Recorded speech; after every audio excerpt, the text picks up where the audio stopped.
ओम शांति। दुआओं के आज के सेशन में आप सभी आत्माओं का स्वागत है।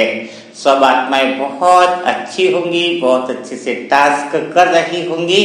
और अगर कुछ आत्माओं को हल्का बहुत डिप्रेशन जैसी कोई बात हो तो उन आत्माओं को क्या सोचना है।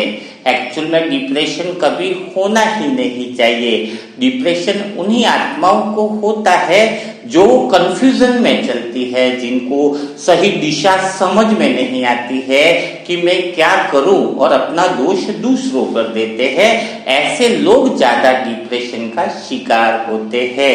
जब हमको पता है कि आज जो मेरे साथ हो रहा है वह मेरे ही कर्मों का परिणाम है और किसी के कर्मों का परिणाम नहीं है। जो कुछ आज मैं भुगत रहा हूँ वह स्वयं के कर्मों का परिणाम है। तो मुझे क्या करना होगा? आज मुझे अच्छे कर्म करने होंगे जिससे मेरे जीवन में आगे के परिणाम जीवन में बहुत बेहतरीन होंगे। तो कितनी साधारण सी समझ है, जिसको ये बात समझ में आ जाए वह आत्मा कभी दुखी अशांत हो नहीं सकती है। तो इस बात का बहुत ज्यादा अटेंशन देना होगा। सभी आत्माएं मनसा सेवा ग्रुप की समझो, सभी लोग सभी सेशन सुनते हैं, लेकिन अगर कोई आत्मा आगे नहीं बढ़ पाती है तो उसका सिर्फ एक कारण हो सकता है। जो आत्मा स्वयं की गलतियां न देख पाए वह आत्मा कभी भी आगे नहीं बढ़ सकती है। और जो आत्मा स्वयं की गलतियों को देखना चालू कर दे वह आत्मा उसी पल से, उसी क्षण से असाधारण सी बनने लग जाती है। और क्योंकि जब गलतियां स्वयं की देखने लग जाती है, गलतियों को देखने का अर्थ क्या है कि स्वीकार करने लग जाए आत्मा कि मैं यहाँ पर मिस्टेक कर रही हूँ, मैं आत्मा यहाँ पर गलतियां कर रही हूँ। नहीं तो आत्माएं सारा दोष दूसरों पर ही देखते रहते हैं। जिस आत्मा को स्वयं की गलतियां नजर नहीं आती है वह आत्मा प्रोग्रेस कर ही नहीं सकती है। तो आज अगर आप यह अभ्यास करो, अगर आपको पता चल जाए कि मेरे अंदर क्या गलतियां हैं और उसको तुरंत इंप्रूवमेंट कर दो, तुरंत सुधार कर लो, तो समझ लेना कि आपके जीवन में बहुत बड़ा चेंज आने वाला है। जैसे एग्जाम्पल के लिए अगर आप आज से एक टास्क कर लो कि मैं आत्मा अपने जीवन की सबसे 3 बड़ी गलतियों पर फोकस करूंगी। कौन सा 3 बड़ी गलतियां स्वचिंतन करके देखो, और गलतियां नजर फिर भी नहीं आए तो पड़ोसी को पूछ लो, वो 10-15 निकाल देगा। और फिर भी पड़ोसी से न पूछ पाओ तो घर में ही जो लोग हैं उनको सामने बैठा हो और ईमानदारी से पूछो कि मेरे अंदर क्या गलतियां हैं, वो 25-50 निकाल देंगे। लेकिन आपको स्वयं की गलतियां स्वयं ही देखो, 3 उसमें से बड़ी गलतियां निकालो जो आप मिस्टेक कर रहे हो, उनको स्वीकार करो, एक्सेप्ट करो कि मैं ये गलतियां कर रहा हूं। जिस पल से तुम गलतियों को एक्सेप्ट कर दोगे उसी समय से तुम्हारा जीवन बदलना चालू हो जाएगा। तो उन 3 बड़ी गलतियों पे काम करना चालू कर दो। दूसरा, आपको इस बात का अटेंशन देना, ये झुंझुना कई लोग बजाते रहते हैं। क्या बजाते रहते हैं कि ये झुंझुना बजाते रहते हैं कि मैं गरीब हूं, ये काम नहीं कर सकता, समय नहीं है तो मैं टास्क नहीं कर सकता। यानी वह सिंपैथी लेने वाले लोग होते हैं, सहानुभूति लेने वाले लोग होते हैं। और जो सहानुभूति लेने की कोशिश करता है वो अपनी कहानियां ही बताता रहता है कि मेरे साथ ये है इसलिए मैं ये नहीं कर सकता, मेरे साथ ये प्रॉब्लम है इसलिए मैं ये नहीं कर सकता। बस रोने लग जाएंगे कि कोई उसको चुप कराए। जैसे बच्चा होता है ना घर में, अकेला छोटा बच्चा गिर जाएगा तो रोएगा नहीं, अगर जैसे उसको पता चले कि मम्मी या कोई देख रहा है तो तुरंत रोना चालू करेगा और ये आशा करेगा कि यह लोग मुझे चुप कराएंगे। वैसी ही प्रवृत्ति बड़े लोगों के अंदर हो गई है। कोई भी बात तो अपनी कहानी झुंझुना चालू कर देते हैं। क्या है, मेरे पास तो घर की भी मदद नहीं मिली, न रिश्तेदारों की मदद नहीं मिली, लौकिक माँ बाप की कोई प्रॉपर्टी मुझे नहीं मिली। बस एक झुंझुना रोते रहेंगे, रोते रहेंगे, रोते रहेंगे, क्योंकि उनको पता है कि वो अंदर से कुछ कर ही नहीं सकते। ऐसे लोग ही सहानुभूति लेने की कोशिश करते हैं है ना, वो अपनी स्टोरी तैयार रहती है। आधी रात को भी उनको बोलेंगे तो यार मेरे पास समय नहीं है इसलिए दुआ नहीं लिख सकती, मेरे पास ऐसा है, दिन भर तो बिजी रहता हूं। और वो वास्तव में वो आत्माएं कुछ भी करने के लायक नहीं है, जो अपने रोने का जुनूना लेकर के बैठते हैं। मेरी तो देरानी ऐसी है, मेरी तो जेठानी ऐसी है। अरे एक बात आज तुम कान खोल के बहुत ध्यान से सुन लो कि जब तक तुम्हारे पास बड़े चैलेंज नहीं आएंगे तब तक तुम अपनी शक्ति का प्रदर्शन कैसे करोगे, तुम अपनी पावर कैसे दिखाओगे। राम का नाम रावण ना होता तो क्या होता, राम को कोई याद करता अगर रावण नहीं होता, अगर कंस नहीं होता तो कोई राधे राधे करता। कंस था तब कृष्ण की पहचान नहीं हुई, तब वो राधे राधे बोलते हैं सभी। तो कहने का अर्थ है कि अगर जीवन में चैलेंजेस नहीं है तो शक्ति का पता कैसे चलेगा, तुम्हारा इतिहास कौन पढ़ेगा। अगर तुम्हारे जीवन में आज ही भगवान मिला, कल तुम देवता बन गए तो इस संगम युग की महिमा कौन गाएगा। तुम जो देवता बनने वाले हो, तुम्हारी स्टोरिया कौन सुनेगा, तुम्हारी कहानियां कौन सुनेगा। जितनी बड़ी चैलेंज उतनी बड़ी कहानी बनेगी, उतने बड़े रोमांच होंगे, उतना बड़ा ट्विस्ट आएगा। कितना मजा आता है। चैलेंजेस आ रहे हैं, इसका मतलब अंदर की पोटेंशियल बाहर निकालने का मौका मिल रहा है, कुछ नया इतिहास रचने का मौका मिल रहा है। आप देख लीजिए, अगर कोई इंसान बचपन से कहे मैं बहुत बड़ा पहलवान हूं, एक भी लड़ाई लड़े नहीं, तो कौन उसको पहलवान कहेगा, कौन उसकी महिमा करेगा, है ना। तो महिमा होती ही उसी की है, पावर की उसी की परीक्षा होती है जब वह चैलेंजेस को देखता है, समस्याओं को देखता है और उसमें विजय प्राप्त करता है। कौन सी ऐसी आत्मा है जिसने चैलेंज को पार नहीं किया है। ब्रह्मा बाबा की महिमा क्यों है, भगवान मिलते ही उनको अगर पूर्ण बन जाते, वो संपूर्ण बन जाते तो उनकी गाथा कौन गाता, लेकिन उनके बहुत ज्यादा विरोधी हुए, गली मोहल्ले वाले विरोधी हुए। तुम अपनी हमारी बहू बेटियों को फंसा रहे हो और गलत लांछन तक भी लगा दिया। इतने बड़े चैलेंजेस आए, धन का इतना महाराजा जैसा जीवन जीने वाला ब्रह्मा बाबा, कभी बेकारी का भी पार्ट आ गया। बहुत बड़े चैलेंजेस आए, लेकिन जितने बड़े चैलेंजेस है उतनी ही बड़ी महिमा ब्रह्मा बाबा की है। तो कहने का अर्थ है, और आपके सामने परेशानियां कौन सी है, कौन सी परेशानियों को लेकर रोते हो। आपके सामने इतनी बड़ी चैलेंजेस तो है ही नहीं, छोटी सी चैलेंजेस है। जेठानी ने ये बोल दिया, बेटा मेरी बात नहीं सुनता, बेटा नौकरी नहीं, ये कोई चैलेंजेस है, ये कुछ चैलेंजेस है, कुछ भी नहीं। इन समस्या को तो समस्या ही नहीं माना जा सकता है। जिसको तुम दुख मान करके बैठे हो, तुमसे तो हजारों गुना बड़े दुख हॉस्पिटलों में जाकर के देखो, तुमसे हजार गुना दुख तो उनको देखो जिनके लोग आज इस पल में अपने रिश्तेदार एक्सीडेंट में चले गए। उन हजारों लोगों के दुख दर्द को महसूस करो जो जिंदा जल चुके हैं आग में। कितनी बड़ी बड़ी घटनाएं घटित हो रही है और तुम्हारे सामने एक छोटा सा दुख आ रहा है, वो भी तुम्हें मजबूत बनाने के लिए आ रहा है, तुम्हें एकदम पावरफुल बनाने के लिए आ रहा है। तुम्हारे तो पुण्य कर्म का उदय समझो। जब मेरे पास कोई समस्या आती है, कोई विघ्न आता है, तो मैं सोचता हूं कि मेरे पुण्य कर्म का उदय हो गया। राम के जीवन में रावण का आना क्या पाप कर्म का उदय था या पुण्य कर्म का उदय था। रावण का आना वास्तव में पुण्य कर्म का उदय था, क्योंकि रावण आया तो राम की महत्व है। रावण के बिना राम को कौन जानता, रावण के बिना राम की पहचान कैसे होती, रावण के बिना राम तो भगवान भी नहीं कहलाते। तो सोचो जरा, कंस का आना भी कृष्ण के जीवन में पाप कर्म का नहीं पुण्य कर्म का उदय है। आप समझो जरा कि अगर कोई समस्या आ रही है, कोई परेशानी आ रही है, वो पाप कर्म का उदय नहीं है, वो तो आपके जीवन में पुण्य कर्म का उदय है, जो आपके आत्मा की अंतर्मन की शक्तियों को जगा रहा है। आपको पावरफुल है, आप शक्तिशाली है, उसको प्रूव करके दिखाने का समय आया है। आप ऐसे खेल से क्यों घबराते हो, जिस खेल में आप उतर जाओ उसके खिलाड़ी बन जाने चाहिए। वो खेल घबरा जाए कि खिलाड़ी कौन सा ऐसा आ गया जो इस खेल का महारथी है। हम मनसा सेवा में उतरे हैं तो महारत हमने हासिल करी है। कौन सी महारत हमने हासिल करी है, हमने महारत ये हासिल करी है कि हम मनसा सेवा में वैसा कमाल करके दिखाए कि पूरे गेम को ही बदल दे। अब कोई पिक्चर बन रही है, उसमें कोई ट्विस्ट ही नहीं हो, क्या वो पिक्चर हिट होने वाली है। एक हीरो है, सदा पूरी पिक्चर में मस्त रह रहा है, उसके साथ कोई परेशानियां नहीं आ रही है, कोई तकलीफ नहीं आ रही है, तो पिक्चर को बोलेंगे महाफ्लॉप पिक्चर है। और इस पिक्चर को कोई याद करके भी नहीं देखेगा। तो क्या तुम ऐसी मूवी बनाना चाहते हो? तुम सोचते हो कि हमारे जीवन में मूवी ऐसी बने कि मैं आराम से सुख शांति आनंद का जीवन जीऊं, मेरे सामने कोई परेशानी ना है। अरे शांति तो तब गिनी जाएगी जब तुम्हारे सामने बहुत अशांत वाली परिस्थितियां हो, उस समय तुम शांति से बैठे हो, तब तुम लोगों को प्रूव कर पाओगे कि तुम्हारे पास वह शांति की शक्ति है। तुम्हारे पास प्रेम की शक्ति है। परख कैसे होगी? जब तुम्हें लोग गालियां बके, जब तुम्हारा लोग अपमान करे, तब भी तुम प्रेम दो, उस वक्त कहा जाएगा कि तुम्हारे पास प्रेम शक्ति है। पहचान कैसे होगी कि तुम्हारे पास प्रेम की शक्ति है? कैसे पहचान होगी कि तुम्हारे पास आनंद की शक्ति है? तो तुम्हें पहचान कराने के लिए ये माया आती है, परखने के लिए आती है, समस्या देखने के लिए आती है कि तुम्हारे अंदर पावर कितनी है। एक पहलवान 10 आदमियों पे विजय प्राप्त कर सकता है, वो दावा करता है कि मैं 10 आदमियों पे विजय प्राप्त कर सकूं, इतनी ताकत है मेरे अंदर। वो पहचान कब होगी? जब 10 आदमी की जगह कम से कम 5 तो लड़ने आए और उस समय वो फुस हो जाए, तो कैसे कहेंगे कि वो पहलवान है?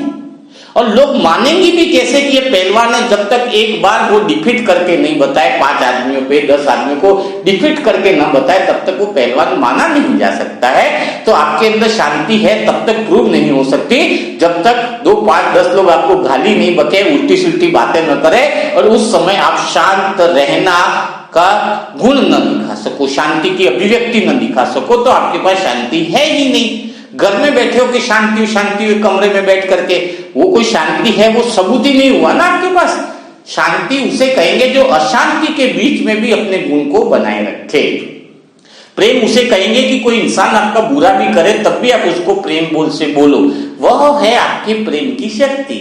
तो ये जो समस्या है, जो चैलेंजेस है, वो आ रही है, तो उसको और बड़ा आनंद लो कि तो मेरी पुण्य कर्म का उदय है। कल जब मेरा इतिहास लिखा जाएगा, कल मेरी जब कहानियां बनेंगी, जब मेरी गाथाएं बनेंगी, तो उसमें गुणगान गाया जाएगा, देवियों का जो पूजन होगा, सभी 33 करोड़ देवी देवता की पूजा में सभी के नाम सबको थोड़ी याद है, उन्हीं देवी देवताओं के नाम यादगार है। वो कुछ कुछ देवियां प्रसिद्ध है मंदिरों की, जिन्होंने कुछ कर दिखाया है, जिनकी कहानियां है, जिनकी स्टोरी बड़ी दिलचस्प है।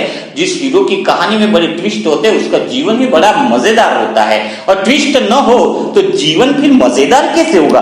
कहानी में ट्विस्ट तो होना जरूरी है। और चैलेंजेस इंसान को एक्सेप्ट करने चाहिए, चैलेंजेस से ही इंसान महान बनता है। तो ले ली हमने भी एक चैलेंज, ले ली आज चैलेंज, क्या करें? चैलेंज लेनी थी। चैलेंज इतनी खतरनाक है कि रेलवे के बहुत बड़े अफसर भाई है और उनकी साली ब्रेन ट्यूमर से बहुत ज्यादा परेशान थी, और अब चैलेंज ऐसी थी कि डॉक्टर ने कहा कि ऑपरेशन करेंगे तो 80-20% के चांसेस हैं।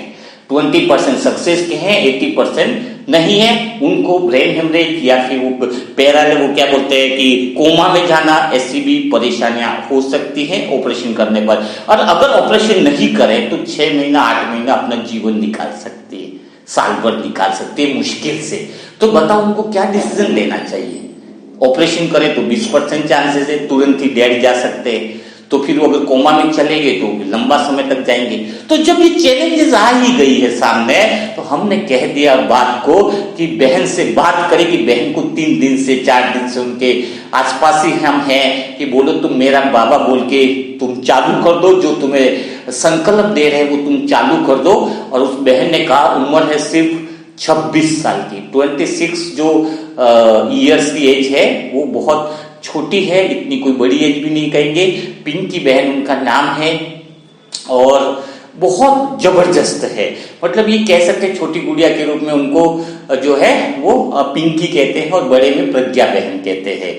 तो जो प्रज्ञा बहन जो है उनको इस चीज से निकलना है। तो हमने एक ही बात कही कि जब कुछ वीडियो वगैरह दिखाए तो प्रज्ञा बहन से बात करी, तो प्रज्ञा बहन एक ही बात बोली। क्या बात बोली? कि भैया क्या मैं आत्मा बच पाऊंगी? क्या मुझे ऑपरेशन करवाना चाहिए? कहीं मैं कोमा में तो नहीं चली जाऊंगी? और उसने कोमा के बारे में बहुत सारी बातें पढ़ रखी है कि आत्मा अंदर से बहुत परेशान होती है, किसी को बात नहीं कर सकती कोमा में, लेकिन अंदर फीलिंग में रहती है, अंदर के अंदर वो रोती रहती है। तो वो डर भी उसके अंदर बहुत ज्यादा था। मैंने कहा कि कुछ भी नहीं होगा, कुछ भी प्रॉब्लम, कुछ भी इश्यू नहीं होगा। जब 6-8 महीने बाद मरना है तो मर तो अभी से गए हैं ना, है, अगर मर तो अभी से गए ना, इससे अच्छा है कि क्यों ना ऑपरेशन ही कर लिया जाए, जिसके अंदर चांसेस 20% है। अगर तुम भगवान की बच्ची दिल से याद करते हो, तुम अंदर से ऑपरेशन के लिए तैयार हो, तो हम आत्माएं वादा करते हैं कि ऑपरेशन 100% सक्सेसफुल होगा। दुनिया की ताकत ने इस ऑपरेशन को कोई अनसक्सेसफुल कर ले, और ऑपरेशन सक्सेसफुल होना ही है। प्रज्ञा बहन को मुझ आत्मा ने भी बाबा की याद में वादा किया। यह वादा मुझ आत्मा का नहीं, ये सारी मनसा सेवा ग्रुप की तरफ से यह वादा है कि प्रज्ञा बहन का ऑपरेशन सक्सेसफुल होना ही है।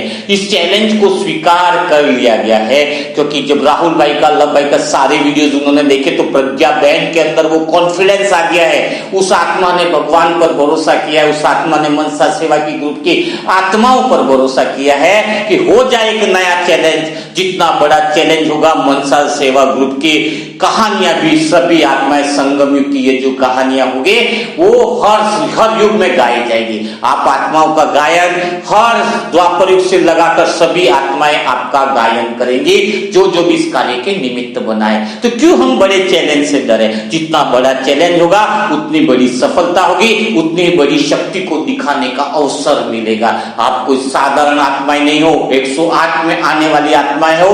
यह दिल से मैं आत्मा कहती हूं, क्योंकि आपके संकल्प, आपके विचार बहुत बड़ा काम कर रहे हैं। आप भरोसा करो, आपका हर एक संकल्प जो कमेंट में आप लिखते हो, आप सोचते हो कि मेरे द्वारा लिखा हुआ कमेंट कौन पढ़ता होगा? सबसे पहले उस कमेंट की नजर भगवान पे पड़ती है। भगवान आपके हाथ के द्वारा, कलम के द्वारा लिखी हुई शुद्ध संकल्प को वह पढ़ता है। आप जब लिखते हो उसके पहले वो फीलिंग, वो भावनाएं उस आत्मा तक पहुंच जाती है, उसका मन पावरफुल हो जाता है, उसका मन शक्तिशाली हो जाता है, और उसके अंदर एक ही बात होती है, होना ही है, हुआ ही पड़ा है। तो कल दोपहर बाद बहन का ऑपरेशन है, 12-12:15 बजे के आसपास का है। डॉक्टर को ट्रेनिंग दे दी गई है, पॉजिटिव संकल्प सब और सकारात्मक चिंतन का मेडिटेशन बकायदा करा दिया गया है, और उनको भी 100% फेथ हो गया है कि यह ऑपरेशन 100% सक्सेसफुल होना ही है, होकर ही रहेगा। 3 दिन की तपस्या का परिणाम है कि उन्हें डॉक्टर को बोला गया है, जिनको अंदर से भरोसा हो गया कि ऑपरेशन सफलतापूर्वक होना ही है। तो यह चैलेंज हमें एक्सेप्ट कर लिया है। उनके रिलेटिव्स जो हैं उनको भी बता दिया गया कि बस आप मेरा बाबा का संकल्प करो, दिल से परमात्मा को याद करो, स्वयं वह सर्जन बन करके, सुप्रीम सर्जन जो है वो आएगा और बहन का ऑपरेशन करेगा। तो आज हमें बिना देरी किए अमृत वेले के अंदर से कल दिन भर जो है वो प्रज्ञा बहन के ऑपरेशन के लिए दिल से संकल्प करना है। ऐसी भर भर के दुआएं करनी है कि हमारी कहानी जो है वो यादगार बन जाए। यह रेपुटेशन आपकी, मेरी और भगवान यानी तीनों की कंबाइंड है। तो हमें अपनी चैलेंज को हम स्वीकार करेंगे।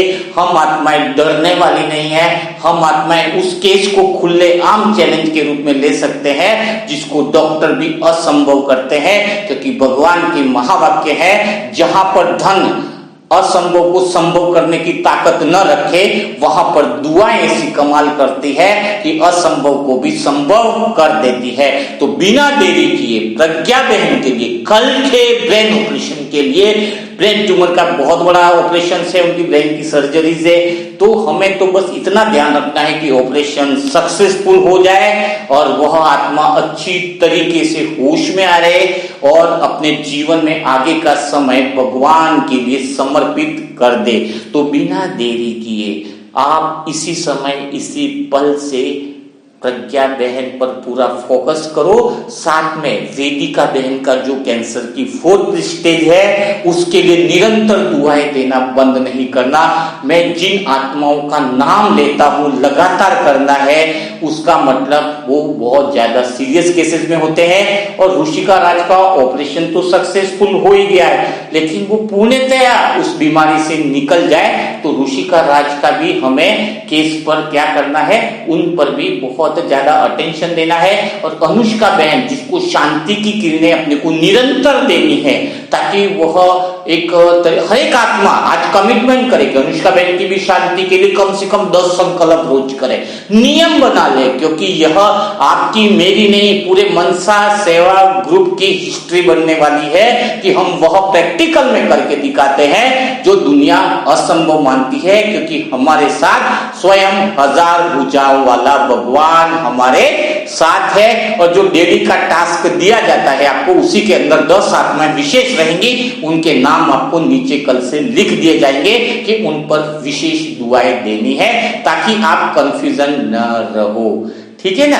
तो अभी आपको इसी समय से प्रज्ञा बहन के लिए दुआएं लिखना चालू कर देना है, ताकि आपको परेशानी न हो। और आगे भी हम कुछ और सुविधा करने वाले हैं, पेशेंट्स के वीडियोस अलग से अपलोड होने वाले हैं, और जिससे वो अपने दिल की बातें आपके साथ शेयर कर सके। काफी सारी आत्मा है जो एकदम से यूट्यूब पे सामने आने में कतराती है, डरती है सोशल मीडिया प्लेटफॉर्म पे।